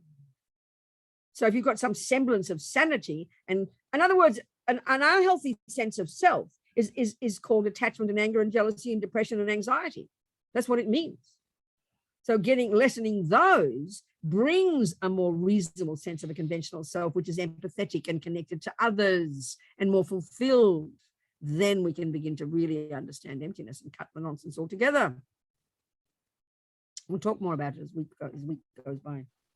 Yeah. Thank you. Right. Okay. I mean, the words I'm using here are not the way they talk in Buddhism. We can hear that. The words I just said before are very Western. It's not how Buddhist talks at all. Do you understand, Tal, what I'm saying? But it's implying it. Yes, but that's why when we hear the traditional Buddhist teachings of giving up attachment, and giving up anger, and giving up, it sounds depressing. We hear it as kind of chucking ourselves out. It's very Asian, it's very Tibetan, it's very Indian. It's not the way we talk in our culture. It's hard to hear it. Do you understand? It sounds very fundamentalist. It sounds very forbidding. It's not how we say it. Do you understand? Yeah. Yes, thank you. Good. I've always appreciated Robina when you break it down to those elementary, secondary. That's it, exactly. No, that's right, exactly. For me, it's had to start at pre-K, right? I have to learn how to sit still. No, I know. That's right, exactly. I know. Seriously, that's why, What do you say? You can't what? I have to learn to sit still. No, honey, child. Listen, I did not sit down on my bottom with my legs crossed for, I'd say, for several years in the beginning. I just knew it was absurd for me to sit down and try and meditate. Was the biggest joke of all time. I thought, what a joke. But I wanted to work on my mind, but not sitting quietly, watching my breath. I thought it was the dumbest thing I'd ever heard. So we have to be who we are and know where we're at. And the cliched idea, if you're not a Buddhist, you sit cross-legged, is like a joke. It's ridiculous. I mean, you look at the monasteries, the little boys and little girls or little monks, they don't sit there and meditate. It's ridiculous. They do their prostrations, they do active work, and they do their mantras, and they run around. It's just absurd to think you got to sit sitting cross-legged. And, I mean, I mean, you got to eventually. We've got to know where we're at, though. You understand? More of a euphemism that was sitting still and basically. No, I know the mind as well, of course. That's right. So that's why we've got to calm the mind. We've got to know the mind, but still we can utilize our energy to do something useful. That's what's important. That's what they mean by creating merit. Work for the centers and do something useful and help people. Don't just sit there going crazy inside yourself, all depressed and ridiculous. Use your energy to be useful. That's the compassion wing. That's amazing practice. That's for sure. And that's what I have always, for me, that's been my style. I haven't done many retreats at all. I'm trying to use my energy to be useful. That's a very powerful practice. We've got to have both wings, wisdom and compassion. I think it's time to go home. All right. Good night, you people. Goodbye on Zoom. Thank you very much, everybody. Peggy and Don and John in North Carolina and Michelle and Cecilia, everybody. Thank you. And everybody here. Thank you. All right. Thank you. We'll keep moving, keep talking. Tangchub Semchog, Rinpoche, Makye, Panam, Keguchi, Kepanyam, Mepa Yang, Gongne, Gondu, Pavashog. And all these seeds we planted. There's 2 hours, as many thoughts as there have been, there's as many seeds we planted, and they will not go astray. They will stay in the mind. So we're going to nourish these seeds this moment forward, putting into practice what we can, and this work in progress called ourself. It's a work in progress. Be confident, be happy, be content, and be optimistic. That's it. Okay. Thank you, darlings. Goodbye, Zoom. I'm going to close the lid on you. I'm going to turn you off. Bye, Venerable. Thank you. Bye-bye. Thank you. Everyone.